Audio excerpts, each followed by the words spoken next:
नमस्कार, मनका कुराको अर्को एपिसोडमा फेरि यहाँलाई स्वागत छ। आज म सामाजिक कुरा गर्दैछु, समाजमा परेका समस्याका कुरा गर्दैछु, जुन मसँग घटेको र घटेकोसँग मिलान गरेर के गर्दा अझ समाजमा सुधार गर्न सकिन्छ र समाजमा समस्या नपर्ने गरेर विकासका कार्यहरू गर्न सकिन्छ भन्ने विषयमा चाहिँ कुरा राख्दैछु मनका कुरामा।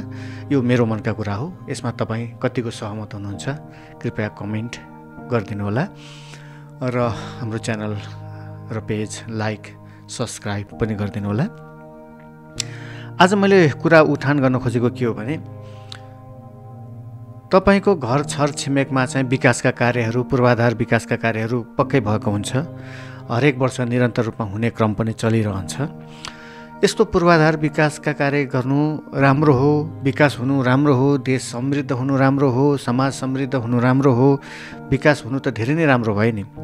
तर त्यो विकास गर्ने क्रममा समाजमा कस्तो किसिमको असर पर्छ विकास गर्ने कार्य गर्दाखेरि, त्यसमा पनि विकास कार्यमा जुटेका जुन समुदायहरू जस्तै वडा कार्यालयदेखि लिएर स्थानीय निकायमा चाहिँ नगरपालिका, जिल्ला, राष्ट्रिय स्तरका, अन्तर्राष्ट्रिय स्तरका पनि समुदाय हुनसक्छ यसमा इन्भल्भ भएका, उहाँहरूले ती क्षेत्रमा जहाँ विकास कार्यहरू गरिरहेछ त्यो क्षेत्रमा चाहिँ समाजलाई समस्या नपर्ने गरेर, आफ्नो दैनिक जीवनयापन गर्नलाई समस्या नपर्ने गरेर त्यसको बारेमा पनि ख्याल गरिदिनुपर्छ जस्तो लाग्छ, जसलाई चाहिँ सामाजिक उत्तरदायित्व पनि भन्ने गरिन्छ।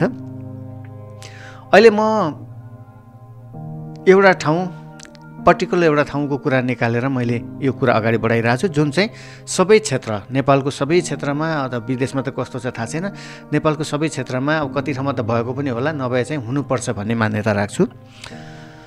तपाईँको घर आँगनमा चाहिँ विकास कार्य भइरहेछ, यसरी नै विकास कार्य भइरहेछ, जसरी अब सडक निर्माण कार्य भइरहेछ, जुन सडक निर्माण कार्यको कारणले गर्दाखेरि तपाईँका सवारी साधनदेखि लिएर तपाईँलाई आवत जावत गर्न र तपाईँको दैनिक उपभोग्य सामानहरू खरिद गर्न ल्याउन, जस्तै अब तपाईँलाई ग्यास ल्याउन, ढुवानी गर्न समस्या छ, पानीका जारहरू ल्याउँछन्, ट्याङ्करहरू ल्याउनुपर्छ, मेलम्चीका धेरै कुरा निस्के पनि मेलम्ची आएको छैन कुनै गाउँमा।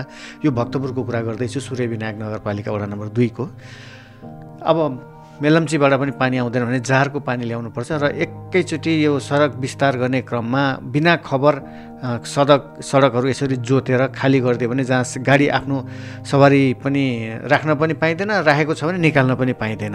पहिला त्यो दैनिक उपभोग्य सामानमा ग्यास पनि पाइएन, चामल पनि लान पाइएन, पानी पनि लान पाइएन भने समस्या हुन्छ। त्यसको लागि पहिल्यै सूचना दिने व्यवस्था गर्नुपर्छ स्थानीय निकायले भन्न खोजेको। यो प्रतिनिधि मात्र हो, बालकोटको वडा नम्बर 2 को कुरा यो प्रतिनिधि मात्र हो। सबै ठाउँमा मैले यो रिक्वेस्ट गरेँ कि हुनुपर्छ भनेर। र सरकारले 2051 सालपछि स्थानीय निकायमा समाचार पढ्न नजानेलाई समाचार सुन्न पनि मिल्ने गरेर एफएम स्टेसन स्थापना गर्ने अनुमति दिएको छ र जुन निरन्तर पनि छ होला सायद। यो स्थानीय निकायमा एफएम सञ्चालन गर्नुको अर्थ के थियो भने, स्थानीय निकायमा भएका दैनिक गतिविधिहरूको सूचना प्रवाह गर्नको लागि हो, जसका लागि नगरपालिका आफैले पनि एफएम चलाउन पाउने व्यवस्था छ भने, जस्तै सुरक्षा निकायका पनि, जस्तै सेना, प्रहरी सबैले चाहिँ आफ्नो रेडियो स्टेसन चलाउन पाउने, आफ्नो सूचना दिनको लागि, सुरक्षाका, समाज सुधारका, समाजमा आइपरेका कुराहरूको सूचना दिनको लागि भनेर र मनोरञ्जन गर्नको लागि भनेर स्थानीय स्तरमा एफएम स्टेसन चलाउन पाउने व्यवस्था छ। र यस्ता सुधारका कार्यहरू, विकासका कार्यहरू गर्दा समाजमा असर नपर्ने, दैनिक जीवनयापनमा असर नपरोस् भनेर सूचना दिने व्यवस्था पनि गर्नुपर्छ। जसले जिम्मा लिएको छ त्यो व्यक्तिले गर्नुपर्छ। यो गरेन भने र चाहिँ हामीले आरोप लगाउन खोजेन कि गर्नुपर्छ, यो सुझाव हो। सुझाव दिने ठाउँ अब सामाजिक सञ्जालबाट नै दिन खोजेको, मैले सुझाव दिन खोजेको, यसरी गर्नुपर्छ। त्यसको लागि स्थानीय निकायमा एफएमहरू हुन्छ, एफएममा सूचना दिन सकिन्छ, घर घरमा सूचना दिन सकिन्छ। कम्तीमा पनि सकिँदैन 1 हप्ता अगाडि, नत्र भने 35 दिने सूचना भन्ने नियमै छ। त्यसरी सूचना दियो भने कि हामीले यहाँ सडक सुधार गर्न लागिरहेछौँ, हामीले यो गर्दाखेरि हामी तपाईँलाई चाहिँ केही समय असुविधा हुनसक्छ, तपाईँले बेलैमा व्यवस्था गर्नुहोला। जस्तै तपाईँको सवारी साधनहरू छ भने हामीले चाहिँ फलानु ठाउँमा एउटा चौर छ अथवा फलानु ठाउँमा भाडामा गाडी राख्ने ठाउँ रहेछ, त्यहाँ राख्ने व्यवस्था गरिदिएका छौँ। सीमित अब लाग्ने शुल्कमा केही छुट पनि हामीले व्यवस्था गरिदिएका छौँ, अथवा पुरै लागे पनि केही फरक परेन। यति आफ्नो पैसा तिरेर तपाईँको सवारी साधन केही समय निकाल्न नपाउने भएको भएर सडक विस्तारको क्रममा, सडक सुधारको क्रममा अथवा स्थानीय निकाय सुधारको क्रममा भने त्यहाँ राख्न सक्नुहुन्छ। सुरक्षाको कारणले तपाईँले त्यहाँ गाडी राख्न सक्नुहुन्छ र केही रकम तपाईँले आफै तिर्न सक्नुहुन्छ भने जसले तिरेर सुरक्षाको लागि राख्छ, राख्दैन, रोडमा राख्नेले राख्छ, त्यो आफ्नो जिम्मेवारी आफूले वहन गर्ने हो। कमसेकम सूचना चाहिँ दिनुपर्छ। र जस्तै अब भत्काउने कार्य गरेको छ भने 1 हप्ता अगाडि 35 दिन अगाडि भनिदिएको भए यो दिनदेखि हामी भत्काउँदैछौँ भनेको भए कमसेकम गाडी ननिकाल्ने पनि आवश्यक परे हुन्छ नि। मलाई बोल हप्ता 15 दिन म गाडी निकाल्दिनँ, मेरो बाइक निकाल्दिनँ, मेरो साइकल निकाल्दिनँ, मेरो ग्यासहरू मैले ल्याइहाल्छु, मिलाइसकेको छु, मलाई चामल ल्याइसकेको छु, पानी पनि मलाई 1 महिना पुग्ने ल्याइसकेको छु भन्ने हुन्थ्यो नि। सूचनै नदिकन स्वाट्ट भत्काइदियो भने के हुन्छ भने मेरै इस्युमा के थियो, मैले गाडी लिएर बाहिर गएको थिएँ, फर्केर आउँदा जोतिसक्यो, गाडी राख्ने ठाउँ छैन, कहाँ राख्ने त्यो पनि थाहा छैन। चौरमै राखेको थिएँ नजिकै, र गएको राति केही उशृङ्खल व्यक्तिहरू मदिरा पान गरेर, यो सामाजिक सञ्जालमा भन्न नहुने शब्द हो, केही पान गरेर मेरो गाडी तोडफोड गर्यो, बिगार गरिदियो, क्षति पुर्याइदियो मेरो गाडीमा। यो मेरो गाडी क्षति पुर्याएको कारणले मैले यो कुरा गरेको होइन कि सबैको पर्ने, अरूको पनि पर्न सक्थ्यो। कमसेकम कहीँ गाडी राख्ने ठाउँ सूचना पहिल्यै दिइदिएको भए अथवा भत्काउँदैछु भनेर पहिल्यै सूचना दिएको भए म गाडी निकाल्दिनँ थिएँ कि। केही समय म विभिन्न यातायातका साधनहरू छ त अहिले, पठाओ, इनड्राइभ, याङ्गो भन्ने धेरै चिज छ नि, त्यसैमा प्रयोग गर्न सकिन्थ्यो होला सुरक्षाको लागि घरैभित्र।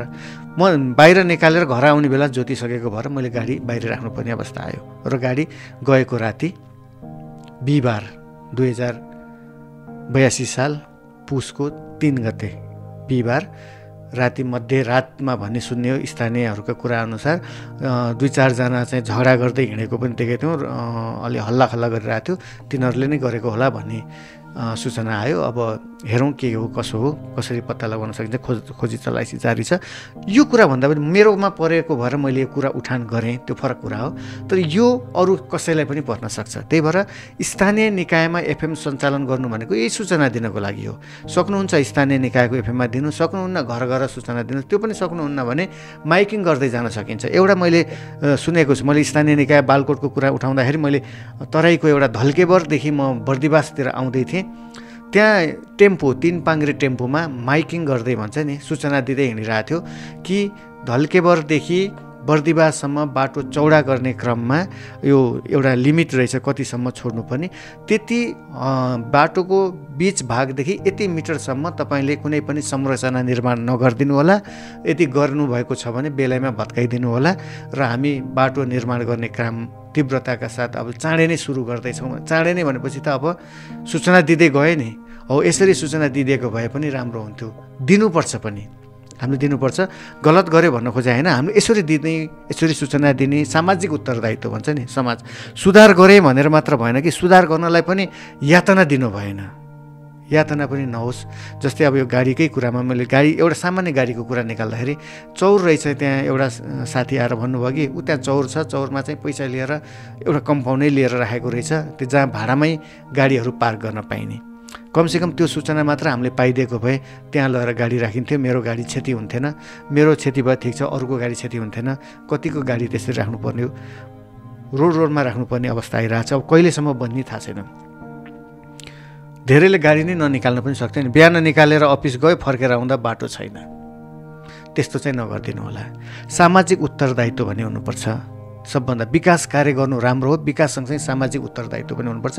यो एउटा वडाको, एउटा स्थानीय निकायको सानो उदाहरण दिएँ र यो मुलुकभर नै लागू होस् म भन्छु। पहिला सूचना दिइदिनु होला, एउटा समय तोकिदिनु होला ताकि आफ्नो व्यवस्था गर्न सकियोस्, खाद्यान्नको व्यवस्था गर्न सकियोस्, बसोबासको व्यवस्था गर्न सकियोस्, यातायातको व्यवस्था गर्न सकियोस्, आफ्नो सवारी साधनदेखि सबै सुरक्षाको कुराहरू मिलाउन मौका दिनुपर्छ, टाइम दिनुपर्छ, समय दिनुपर्छ भन्ने मेरो मनका कुरामा यो आज मैले राखेँ। यस्तै एउटा सूचना सानो जोडेँ, सामाजिक उत्तरदायित्वमा रेडियो नेपालको भूमिका भनेर एकचोटि आजभन्दा 10 वर्ष अगाडि रेडियो नेपालले फुकेको फुकै गर्थ्यो, निबन्ध प्रतियोगिता, वक्तृत्व कला प्रतियोगिता के भनेर।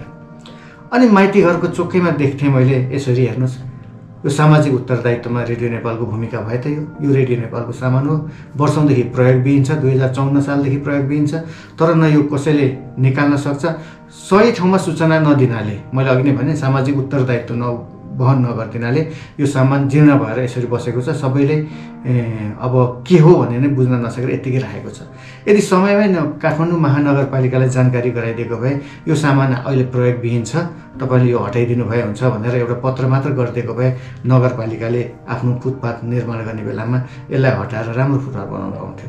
कसको हो के हो केही थाहा छैन। जिम्मेवारी यही हो। जिम्मेवारी भनेको सरकारी क्षेत्रले, स्थानीय क्षेत्रले, समाजले पनि आफ्नो आफ्नो जिम्मेवारी पुरा गर्नुपर्छ। त्यति गरिदिएको भए यहाँ राम्रो फुटपाथ बन्थ्यो। समयमै सूचना प्रवाह गरिदिएको भए भने अर्को समयमै सूचना प्रवाह गरिदिएको भए सायद मेरो सवारी साधन घरभित्रै रहन्थ्यो होला, क्षति हुन्थेन।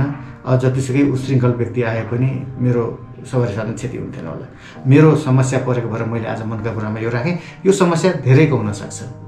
सबभन्दा अन्तिममा भन्न चाहे, कुनै पनि विकास कार्य गर्दाखेरि विकास कार्य गर्नु राम्रो र गर्नुभन्दा अगाडि स्थानीय क्षेत्र जहाँ प्रभावित क्षेत्रमा चाहिँ सूचना चाहिँ अग्रिम आफ्नो व्यवस्था गर्नको लागि अग्रिम सूचना चाहिँ गरिदिनु होला भन्ने अनुरोध गर्दै आजको मनका कुराबाट बिदा चाहन्छु।